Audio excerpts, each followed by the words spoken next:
because too much bleeding. Too much. How's your breathing? No. Too much bleeding coming out. What's the address of the emergency? Next to the Chinese supermarket. My friend called me. I'm not living there, but she can speak English. He just lie down on the floor. Too much bleeding coming out.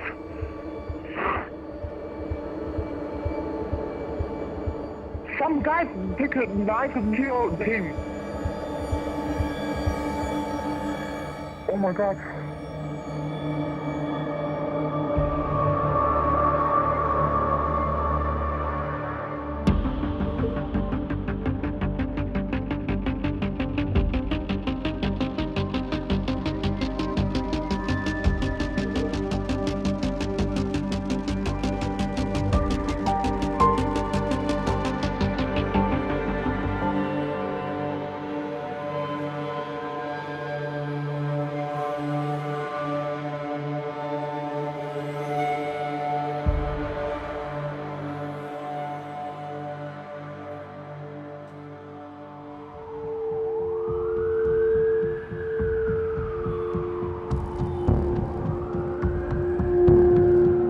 West Midlands Police have been called to the scene of a fatal stabbing. Inside you've got a Chinese adult male, I would estimate in his 30s from what I've seen, who's got multiple stab wounds. Detective Inspector Jim Mahon is the senior investigating officer at the crime scene. We have a young lady, also Chinese. She's heard a bang and a black male has entered the address wearing a balaclava. She's hidden herself away in the bedroom, and when she's emerged, the victim had been stabbed. All of this has come through speaking to a Mandarin interpreter on the phone. With no suspect and the key witness only able to give a partial account, detectives looked to crime scene coordinator Joe Ward in the hope that forensics might provide an early lead. Perhaps if we get suited and go and have a look. Yep.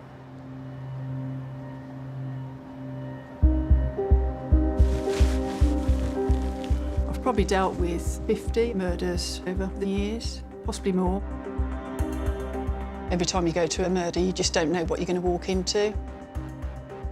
Always still have those butterfly feelings. People might think you kind of get used to it, but you don't really.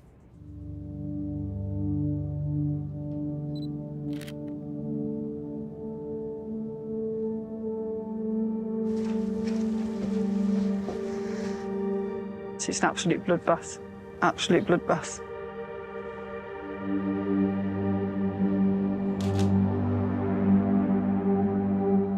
It's quite shocking, the amount of blood that's in the scene. There's blood all up the walls. It's all over the settee. The victim's lying on his back on the flooring. So there's an awful lot of blood on the flooring as well. Where are his main injuries, have you seen? So he got some stab wounds to the chest area, yeah. He's certainly bled out quite a bit. There's certainly some injuries to his hands by the look of it as well. Yeah, perhaps defence injuries, yeah. When he was being stabbed, he may have tried to grab the knife, which has then caused what we call a defence injury. So he's tried to take the knife off the offender. He's obviously tried to fight back. The forensic team combed the property for evidence. Why was this person killed?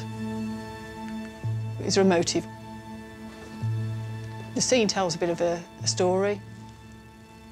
If you can identify a motive, it'll then lead you on to other areas where you can investigate and then hopefully identify the offender.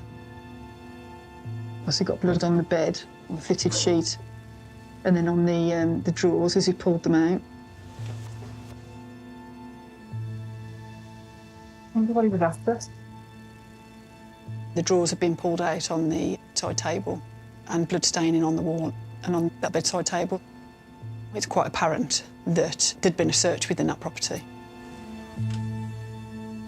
Your condom just there. And what's that baby oil? Baby oil and hand sanitizer. Toilet rolls.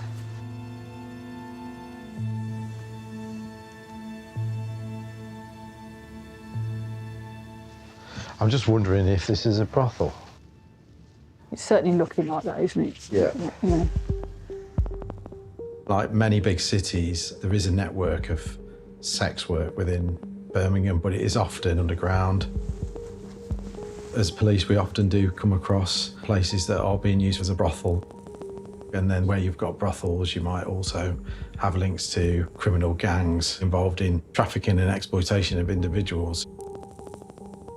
Witness is saying she's an illegal, so she's probably going to be the sex worker. Yeah. He's probably acting as a heavy or as a protector, taking the money after the hunters have left. Yeah. For any murder investigation, you try and keep as open mind as possible. It could be anything from a straightforward robbery because there might be money on the premises. It could be a person that's using the sexual services, then something's got out of hand that's then led to some sort of violence. It could be something to do with organised gangs, so there's quite a few thoughts going through my head.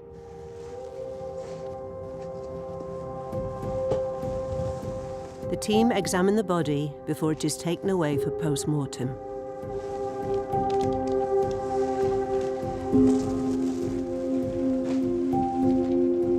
See the stab wounds there, look. We've got 1, 2, 3, 4, 5, 6, 7, 8, 9, 10. It obviously was quite a frenzied attack on the victim, hence why there was so much blood in there. But it is saturated, isn't it? Yeah. The person that's committed this offence is obviously a dangerous person. We need to get them in as soon as possible. Investigators identify the deceased as Jin Min Yang, a 41-year-old Chinese national.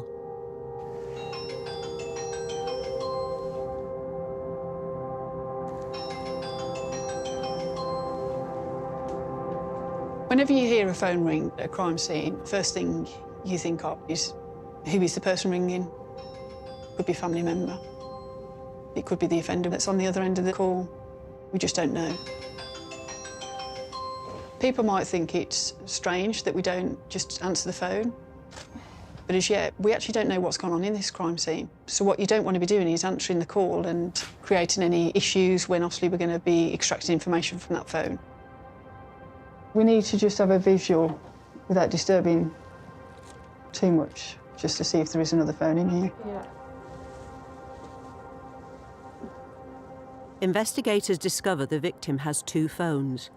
Both are recovered and will be sent to digital forensic specialists for examination.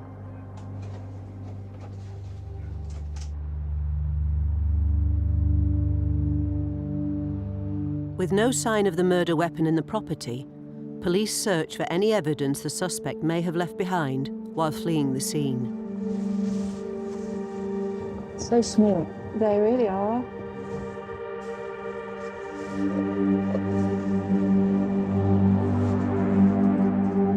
They discover a trail of blood leading away from the crime scene. Because he's been stabbed numerous times, has the offender, as he's been stabbing him, cut his own hand? Maybe. Or is it just dripping off the knife? Identifying the blood trail, it's going down the stairs, leading to the pavement. This is a real significant find. Do you expect if he's been stabbed a lot, if Yeah. he's still got the weapon on him, it Yeah, would drip it's off dripping, from the... yeah.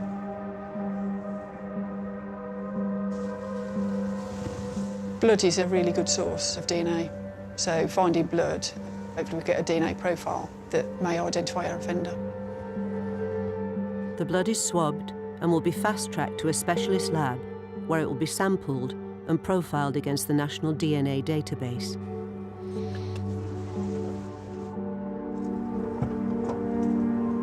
In forensics, the first 24 hours is critical. So we've obviously got to treat a blood trail as a priority because we don't know whether it's going to rain and possibly wash it away. When you've got an unknown offender, the sooner you get that person in custody, the better chance you have of He's still having blood on the clothing, he hasn't had time to kind of wash it, he hasn't had time to dispose of it. The pressure is on for us because we want to find out who's committed this horrendous offence. The scene is cordoned off.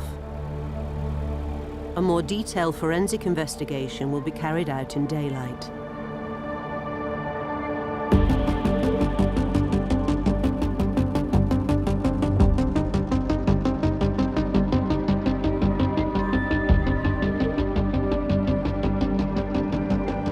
Right, morning everyone. This is a briefing for a murder investigation which we launched last night. The deceased is Yin Ming Zhang. We also have another person that was present in the address, which is a SIG witness and a possible sex worker. I think that's going to be one of the challenges, that our significant witness is not going to want to tell us everything for fear that she's implicated in some sort of criminality. So that's going to be a hurdle that we need to get over, but she's a victim and a witness. The murderer would have an interest in harming her or influencing what she says because she witnessed that murder. We know she's been trafficked into the UK by a criminal gang, so the trafficking gang don't want her to implicate them in wider criminality, so it could be that she's intimidated and she won't want to tell you everything that's happened. We need to trace the family of the deceased. All we know so far, I think, is that potentially he's got a wife in China, but we've got no details of any immediate family. Working hypothesis is that the suspect has targeted the premises for the purpose of robbery. He's been challenged by the deceased, acting as security, and fatally stabbed. We need to find the weapon so we could identify the offender. There may be fibres, fingerprints. The weapon might have blood on it, so there's a possibility of Lefty's DNA. Key aims and objectives then, firstly, to identify the suspect, forensically examine the scene, to search the surrounding area for evidence, but primarily the murder weapon. Coming away from the scene is a trail of blood, some blood spots as it goes down the stairs, so that could either be drips from the knife, from the victim, or our suspect could have been injured. Every hour that ticks after the crime is committed, you're potentially losing forensic evidence from the suspect. The longer it takes, the more that crucial evidence can be destroyed or disposed of. We have to remember the suspect could offend again, so getting him in custody quickly or identifying him is really key. Cheers, everyone. Thank you. The murder took place close to Birmingham's main shopping centres, in an old industrial part of the city. They've got a camera there, a camera there, a camera there, so that box is off this end. Specialist CCTV coordinator Andy MacDonald leads the search of the area for footage that could have picked up the killer. There's some real good potentials there, isn't there? Them are new cameras, look at those, they're brand spanking, they are. The city centre is covered in cameras. Every shop, every street will have cameras on them. Once you get into sort of residential areas, a lot of people have doorbells with CCTV covering their home, so it would be hard to completely evade cameras. This isn't going to be about one camera that's great quality. You are looking for every camera. So it's trawling and recovering anything and everything in Zone 1 at the moment. Hunting for CCTV in the vicinity of the crime scene, officers spot a camera outside a Chinese supermarket, just 20 metres away. Do we know if is that the only entrance, do we know? We believe. CCTV is a major part of how we conduct our investigations. If it is in close proximity to a scene, it may tell us people who've come and gone at the time of the offence, immediately before or immediately afterwards. It can even lead us to identifying a suspect. Oh, there you go. So there she is. On the camera, police find footage of the witness fleeing the scene. Comes out at 18:51.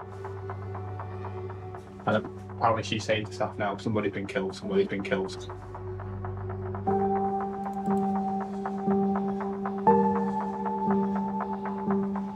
There. As they review the footage, they spot someone entering the premises at the time of the murder. It's a reasonable assumption at that stage to say that's our suspect. He's a male in dark clothing with a mask on. You can't identify a suspect. So we're looking at the clothes he's wearing, if he's carrying anything, the direction of travel he's taking. So he's still in there at the moment? They'll come out, not this way anyway. Yeah. There.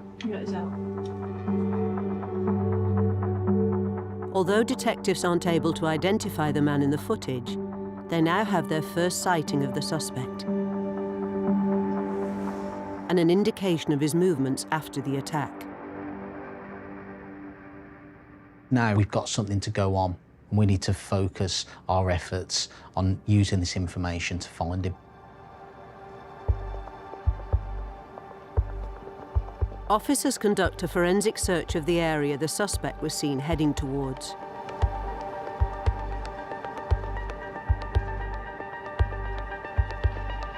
We're looking for any forensic marks, a murder weapon, any items that have been hidden or discarded.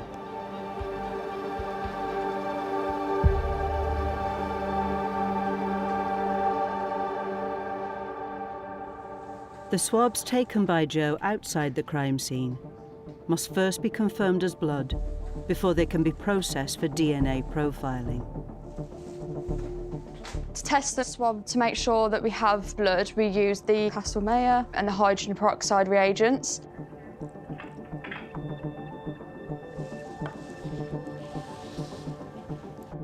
And we've got a bright pink reaction which shows the presence of blood.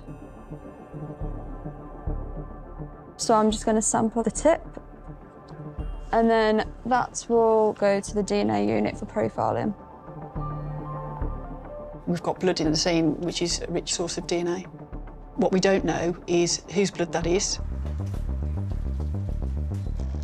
Next, DNA is extracted from the samples. Forensic scientist Charlotte Hargreaves analyses the results to see if there's a clear enough profile present which could identify a suspect. So you can see that there's DNA detected. If the blood contains the offender's DNA, hopefully we can identify the offender.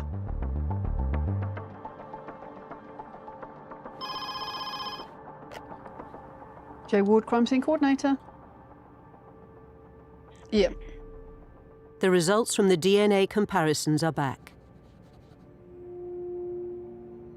The victim's profile is the only one present.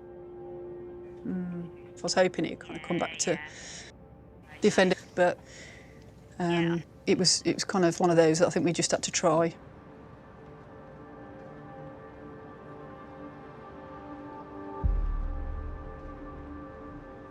With the initial blood samples failing to identify a suspect, Joe returns to the crime scene with blood pattern analyst Phil Field.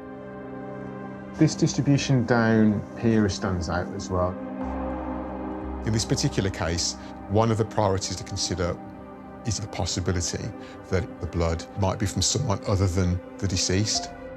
The morphology of these stains at the end indicates direction of travel right to left as we look. Phil uses his expertise to interpret the crime scene and look for any opportunities to find the killer's blood there.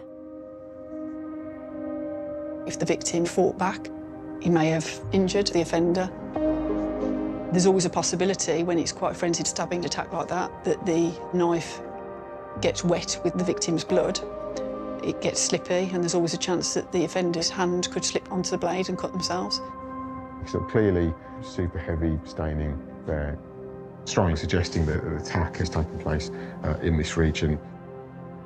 On the floor, at the edge of the settee, there's a distinct concentration of blood which would support the view that the deceased is actually laying on the floor in that region whilst bleeding heavily from his wounds. With the victim's blood covering the floor, any blood spatter left there by the killer will now be difficult to identify. These very large spatters on the seat cushion of this settee are really, really interesting.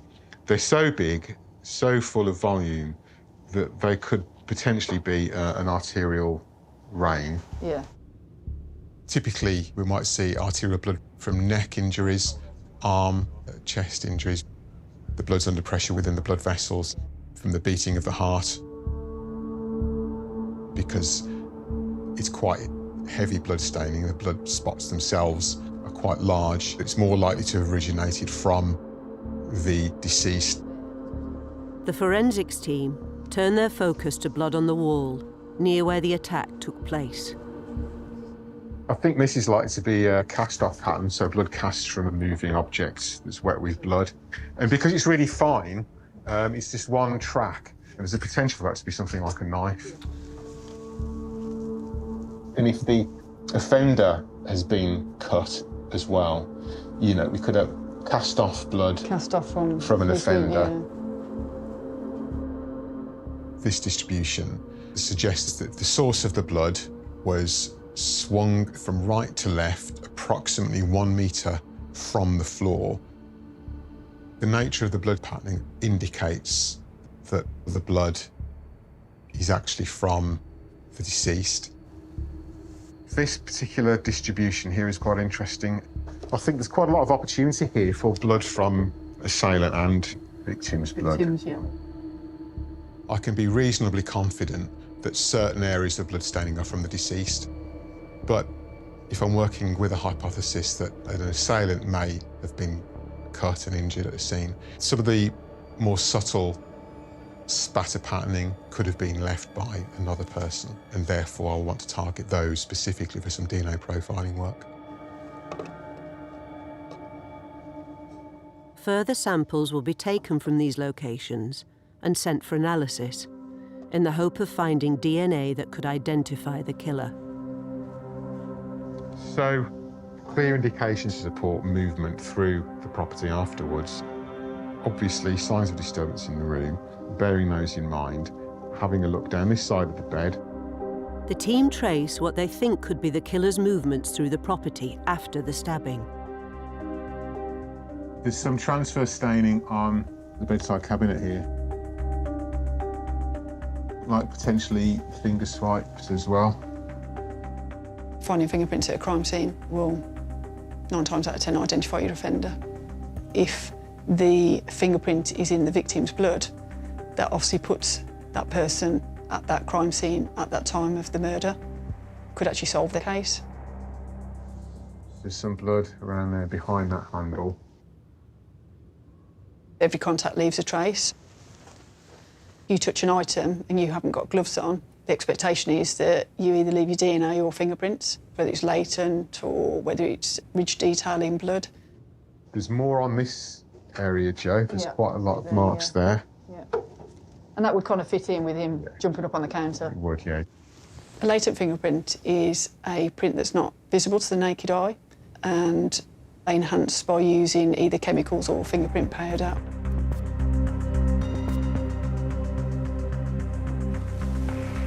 A kitchen cupboard door is recovered from the scene. This will be examined for any fingerprints that could have been left by the killer.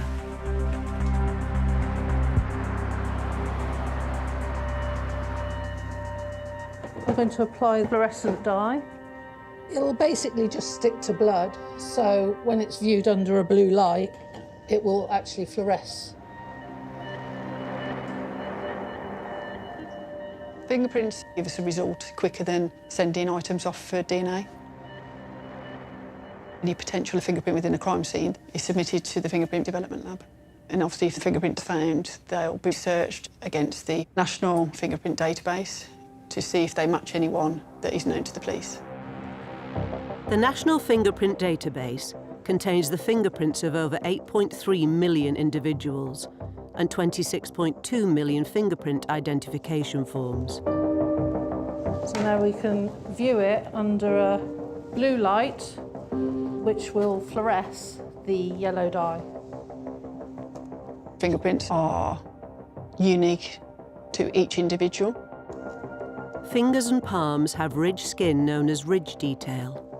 These form intricate patterns and characteristics which make a print identifiable. With the amount of blood at the crime scene, there may be more of a chance that you will have some ridge detail in blood left by the offender.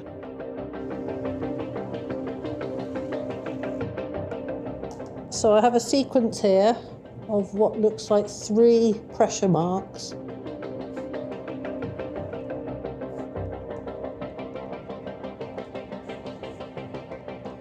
But there is no ridge detail in there at all.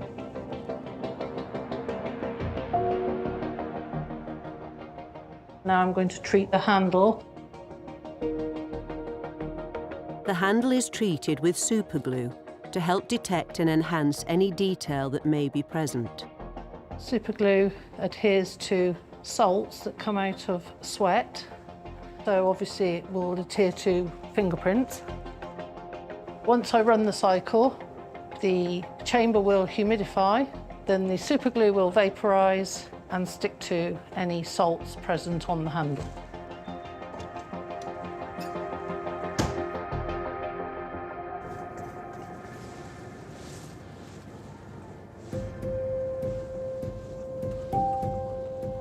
Once the glue is fully vaporised, infrared light is used to find out whether there are any hidden prints on the handle. What I'm seeing is the blood mark here, and we have got a little bit of ridge detail just around this area here. If Michelle finds enough characteristics in the ridge patterns, then the fingerprint could potentially identify a suspect. There is a small area of ridge detail.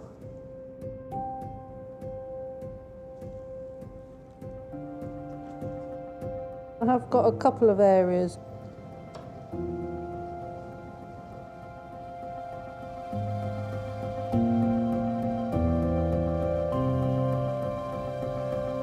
Unfortunately, there are no characteristics.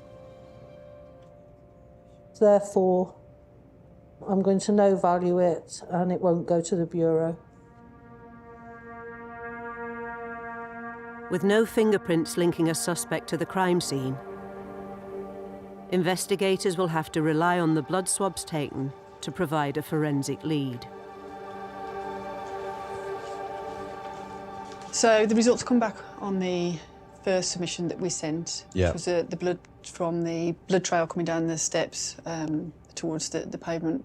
Those have all come back, unfortunately, to the deceased. Right, okay. Kind of understand just coming out of the address, if he's, you know, it was obviously quite a heavily blood-stained scene, so you'd expect him to be dripping blood like that. It's obviously disappointing not finding a fingerprint or the suspect's blood in the crime scene, but at the end of the day, we can only recover what's there. He may have been wearing gloves because they've potentially come with some gloves and they've come with a balaclava. Just makes me think, has this offence, has it been pre-planned?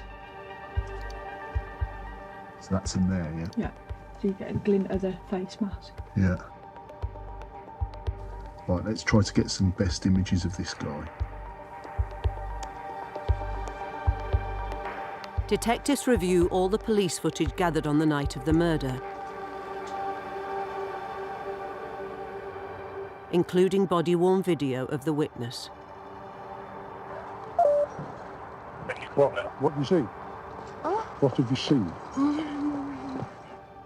In any investigation, witnesses can provide us with real crucial evidence. Where the offenders touched, searched, what actually happened during an attack. But dealing with a witness that's gone through a traumatic event can be really complex. She's in distress. She's just witnessed possibly one of the most horrific things she'll ever witness in her life. She doesn't understand English, but she's clearly trying to get officers to try and help the victim who's lying in the address. Hang on, stay there. I cannot imagine having witnessed a person being attacked so brutally, and I can't imagine what she's going through. We believe she's been a victim of human trafficking, and part of that human trafficking is that she has been forced into this sex work. Someone that's been trafficked, they've come here being sold a better life, but what their traffickers will tell them is that you can't trust the police, that the police are corrupt, that if you say anything to the police, you could get sent back to the country that you came from. So we have to contend with the fact that she might not want to tell us anything. With police unable to count on the sole witness testifying in court, they turn their attention to CCTV captured in the vicinity of the murder. So this is our suspect. This is the camera slightly further down. But we can see these same features, the same bag. Anything distinctive or unique about a suspect is important. We can see this white sort of rim around the sole of the trainers of this individual. Their height, their weight, their build, their clothing. Are they carrying anything? Is there anything distinct about them? He's got quite a distinctive walk, hasn't he? He has, yeah. He's got quite a distinct gait. And then he comes back this way after the offence. We'll collate all that information from CCTV together into a profile, and that could lead us to knowing who he is. I wonder if that's the knife. Is it something in his hand?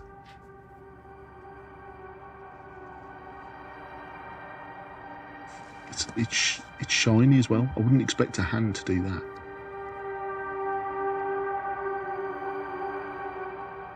If we haven't immediately got the identity of the person, then we need to throw the net as wide as possible.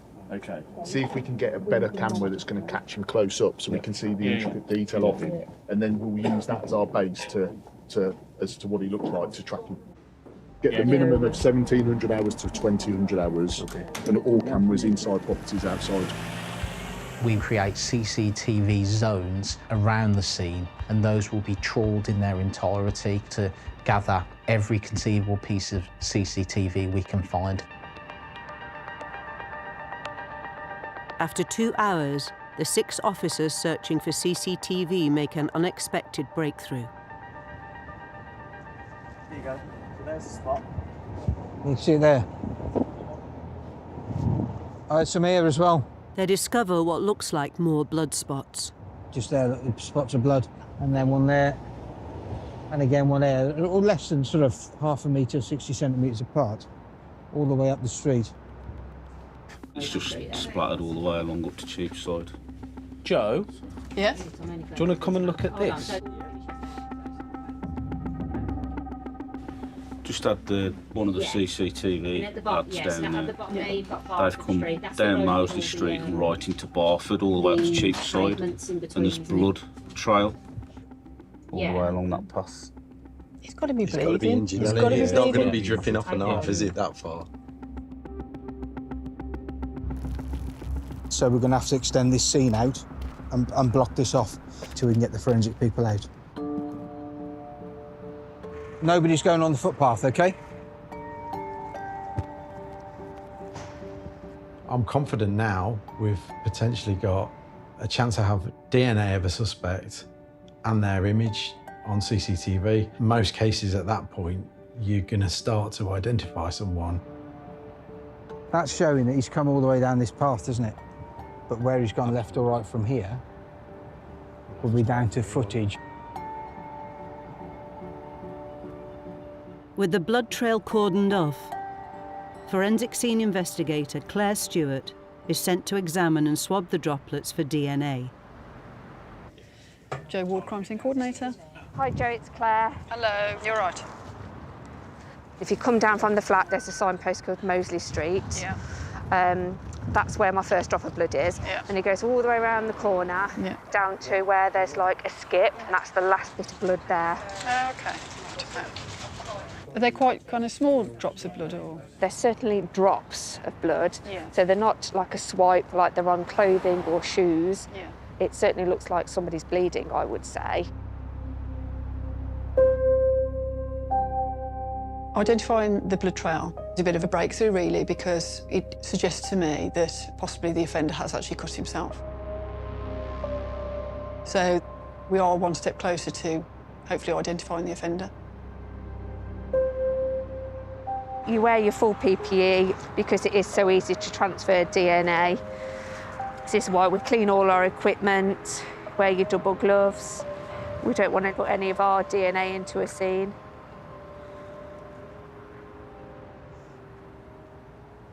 The wet one loosens the liquid on the floor, so that in this case it's apparent blood.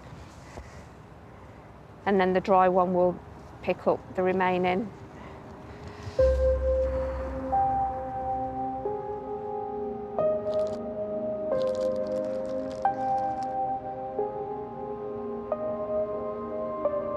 So we've got him walking down Cheapside. It looks like he's potentially holding his hand. With the blood trail revealing the suspect's direction of travel, detectives review all CCTV captured from along that route. We've got him here. We've recovered different camera angles that capture the suspect pre and post offence. It looks like he's wearing gloves, but obviously if it's cut himself that bad and it's dripping through, yeah. So potentially we might have, obviously, if he's bleeding, any blood stains on the top of there as well. He then goes on top of the van, and then they lose sight of him. He doesn't come back out that way from what they've watched, so potentially he's jumped down onto the River Ray.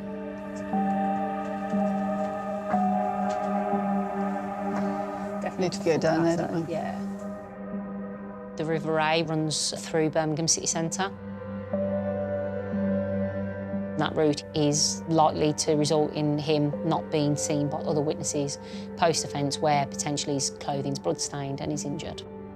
Is he trying to evade detection and cover his tracks?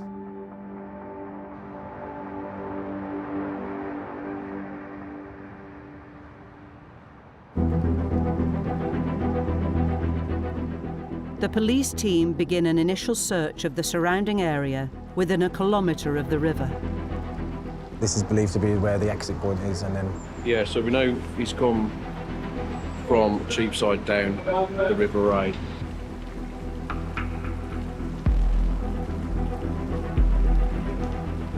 Water can destroy DNA. So if he's gone to the canal to dispose of anything, it gives us less chance of recovering it. But there's always a chance that DNA can survive. If you have a knife where there is some blood in the hilt of the knife that may be protected, that may still be there even though it's been in water. The forensic team find more blood drops from the suspect's escape route.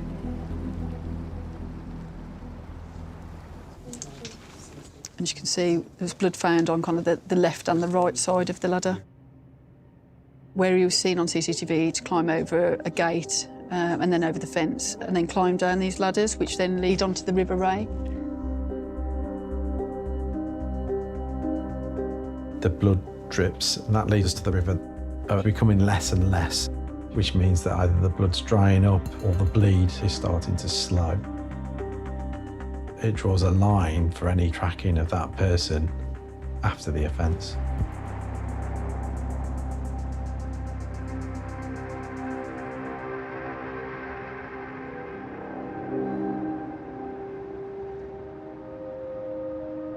Morning, everyone. Another briefing for Up Yurt. This is the investigation into the murder during the robbery of a brothel on the 9th of February. We're on day 5, and as yet we have no identified suspect. We still have not got a next of kin for the deceased. We don't know the phone number, address, don't know the location of the murder weapon. We've done continued searches along the route close to the scene. We've got some potential forensic evidence that's going to maybe identify somebody. We've got that image of the suspect. It's not perfect and hasn't actually given you any further lines of inquiry. 5 days down the line, you are waiting for that breakthrough, really. Despite the team finding the suspect's blood trail down to the river, they will now need to wait to see whether DNA tests can reveal who the blood belongs to. We don't know if the suspect's left any DNA or fingerprints at the scene at this stage. We don't know the mechanics of the actual murder or the ordering of injuries at this stage. Our footage seems to suggest he's gone straight down here. With the team now on the trail of the killer, Detective Sergeant Damien Forrest leaves a multi-agency search for the murder weapon. We thoroughly searched the flat where the murder happened. We haven't found the weapon that was used. After he's left the scene, the suspect may have discarded it, potentially into the river. Obviously, yeah, you're entering in with your poles, just kick searching with your feet, looking around any sort of holes or ledges where anything could be concealed, and then make your way back out. The River Ray runs through the city centre and out through Digbeth, and it has lots of storm drains and tunnels that are built into it. If they can be accessed, then it's really important that we search them. Remember, we're only doing about 25 metres. Yeah, OK.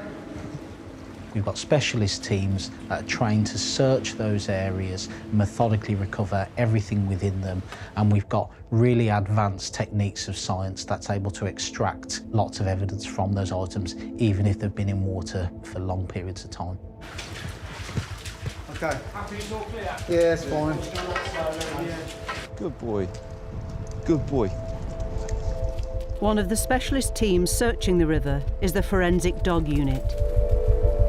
These dogs are solely trained to identify blood and are deployed in searches for weapons and bodies. A forensic recovery dog will identify blood spots, and any void is a potential place where things can be hidden. And we're working into the wind to help them. Good boy. As well as the river, officers search the local drainage networks. In one of the drains, they make a discovery. Quite a large kitchen knife. Right.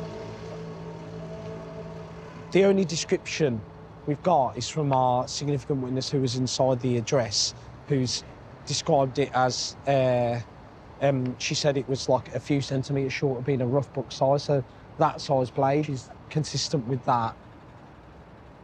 There's a drain. In that drain, there's a kitchen knife. All right, nice one. Cheers. Found a kitchen knife in a drain. It doesn't look rusty. The knife can be examined to see if the blade matches the characteristics of the wound.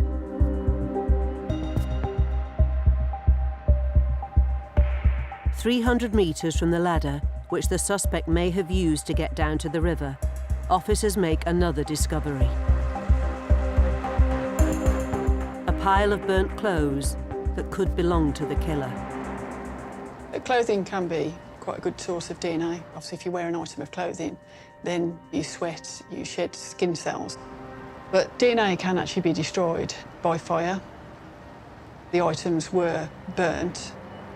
Has he come prepared with a lighter or with an accelerant because he wants to destroy any evidence which may be on his clothing? This tells me the suspect clearly knows what he's doing and he's frantically aware. Next to the clothes, detectives find 3 faint drops of blood. It's the blood spots. The killer may not have been successful in destroying all the evidence. See, it looks like, I mean, not all of it's burnt. I mean, we might still stand a chance. We'll obviously have a look when we recover it, but... Brilliant. But yeah, good find. They seize the clothes to examine them for DNA. I think he planned to go down to the river as his escape route, change his clothing and make it more difficult for us to track him after the offence. This suspect, he's clever, he's aware of police techniques, he's aware of forensic links from clothing, blood and the weapon. it's a well-executed crime, I would expect that he would be a known criminal.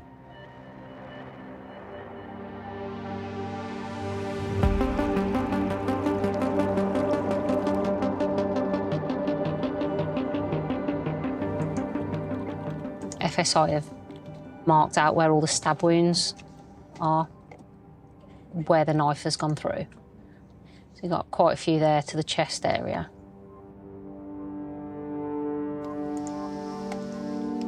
The team reviews photographs of the victim's blood-soaked T-shirt, along with the pathologist's post-mortem report. The model enables us to envisage how many times he was stabbed and the amount of blood loss. It was nothing but a frenzied attack. It makes me question the actual mindset of the suspect. There's nothing to suggest the victim had any weapons to attack him back, so that makes me think, with that level of force used and how many times he was stabbed, is he enjoying what he is doing to the victim? One went through the carotid artery and the other went through the jugular vein. From the face and through the larynx. It's almost like slitting someone's throat, going through their face, through the cheek. What type of person would commit that sheer level of violence? The chest ones weren't that deep, they were only muscle, sort of, but they were quite grouped. There was 13 wounds in the chest alone. It could have been a sadistic, seriously violent attack, and this person gains some sort of motivational pleasure from that. Whether they have something to do with another criminal gang, there could be a number of possibilities. Could you start ringing round? Following the theory that the suspect could be a known criminal, detectives do a search of previous crimes from the local area. Okay, all right, lovely. There's a very similar offence from the back end of last year. Was it one person or more than one? 个人啊，个子还不是很高。Not very tall. Can he give anything more of a description? Obviously, it was black and bald, you know? Yeah.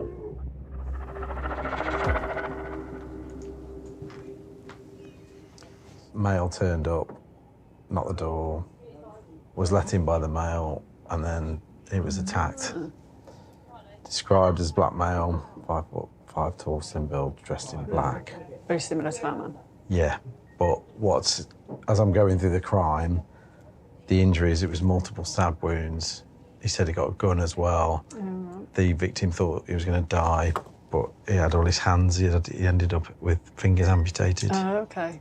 But he lived, and he gave an account and said it was a brothel, and we took a call, and when I let him in, he attacked me, and my job was to take the men upstairs to the girls in the room. It makes me think that someone is targeting the brothels as a way of making money, so it supports the notion of it being a robbery, but it also is worrying the level of violence that's been used.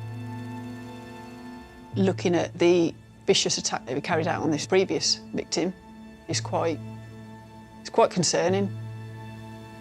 I mean, the question for me is, has he just never been caught and arrested? But what's sort of interesting is, if he has gone south on the river, this is our offence location. So it's obviously lives local to them. Yeah. Yeah. The same area, isn't it? Yeah, yeah. Especially if our suspects living somewhere in the middle. Yeah. So we know that his last sighting is that he gets off the canal here at Five Ways. He's gone past our offence location of Moseley Street. Having reviewed over 5,000 hours of CCTV footage, the detectives are able to narrow down the geographical area of interest. He's then gone in and committed the offence in this location here. He's then come back out. They rule out the knife found in the drain as a possible murder weapon. Its location does not correlate with the killer's escape route. We see on the CCTV he doesn't walk past that drain where that was recovered from.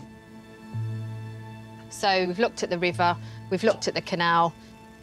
Hypothesis is the offender is likely to live in this area. He's obviously confident enough to get on the canal. So is he going to live in and around there to be able to get on there? With the suspect believed to be local to the area, detectives circulate his CCTV image and description to all West Midlands officers.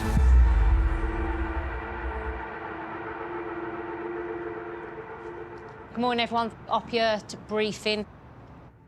So, officers were on patrol around Warwick Street, which is not too far from our offence location, and have seen male and thought he matches the description from the CCTV. So, a decision was made to arrest him. Have you been arrested before? What's your name? The suspect was picked up near the murder scene and gave a false name to officers when they stopped him. And what's he here for?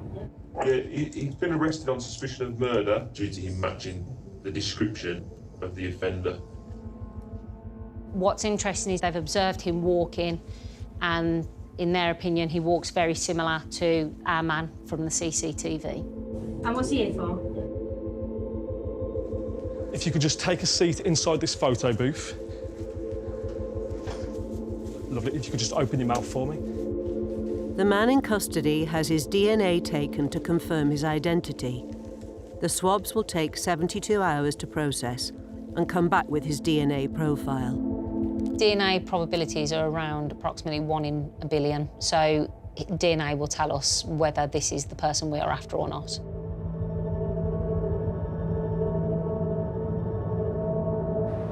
Right, just an update. I've had a forensic report from the lab. While checks are run on the man in custody, Joe receives results from the blood trail, ladder, and burnt clothing. They don't match the profile of the deceased, so that would suggest that that's our suspect's blood. The DNA profile for the suspect can now be checked against those already on the National DNA database. Meanwhile, the swabs for the man in custody are still being processed. If he has previously offended, his DNA profile may already exist on the database.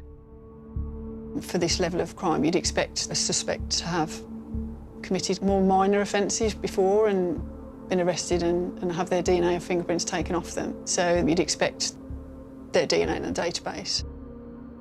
I'm just calling in relation to Opiate, which is the Digbeth murder. Kim checks with records to find out whether the arrested man's profile is already on the system. This can then be instantly compared to the suspect's blood found at the scene to see if it's a match. He's been arrested quite a few times before. His DNA was taken twice. It looks like on the same occasion, according to PNC. So it's an up-to-date sample.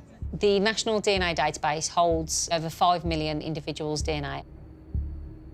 Individuals' DNA will be uploaded if they've been arrested and then cautioned or convicted of a crime. Yeah. It definitely does say DNA confirmed. OK. Brilliant. Thank you. Cheers. Bye. Records reveal that the man in custody does have an uploaded DNA profile. There is a barcode for that DNA. Potentially, we can just give them our offender barcode now and they can compare the two and give us an answer as to whether it is him or not.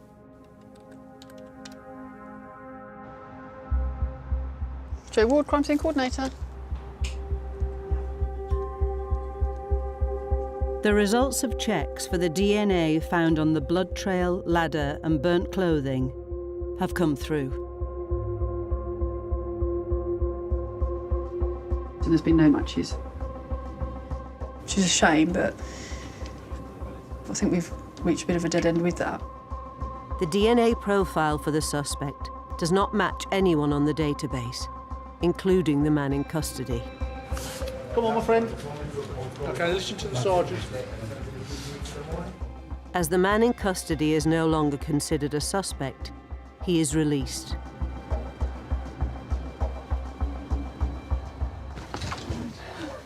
I'm so gutted. But you know what? That makes it more worrying. The fact that Yeah. Oh, God, yeah. he's committing such a horrendous offence. Well, yeah, to go from 0 to that. In my career, I've not had a case, certainly a murder case, where we've got the suspect's DNA at a crime scene and it's not on the database. For someone to carry out this vicious and ferocious attack, to then not be on file is quite concerning. We've had a DNA come back to say it's an unknown third male. He's been searched on the database and he's no trace. No trace? No trace. It's just absolutely devastating news. By doing my job and finding the evidence, we still can't identify him. Yeah, with this level of violence, you would have thought that he would have been on the system, but Unless he's only recently come to the country at this at his age now, and is offended in different countries, or he's good at what he does.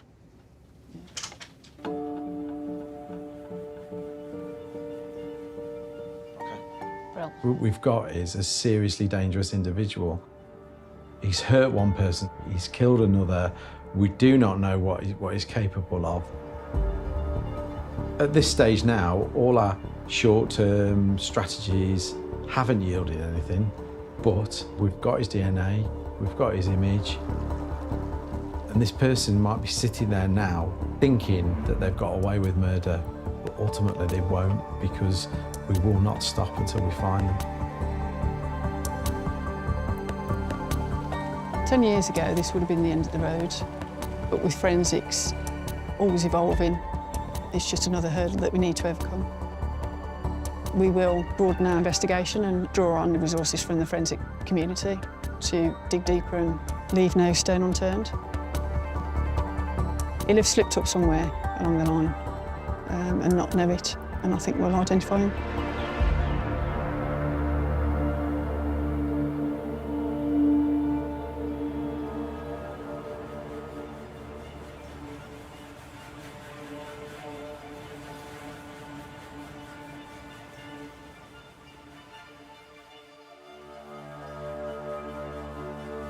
Interested in forensics? Explore the Open University's interactive crime scene and investigate the science behind the evidence. Go to bbc.co.uk/RealCSI and follow the links to the Open University.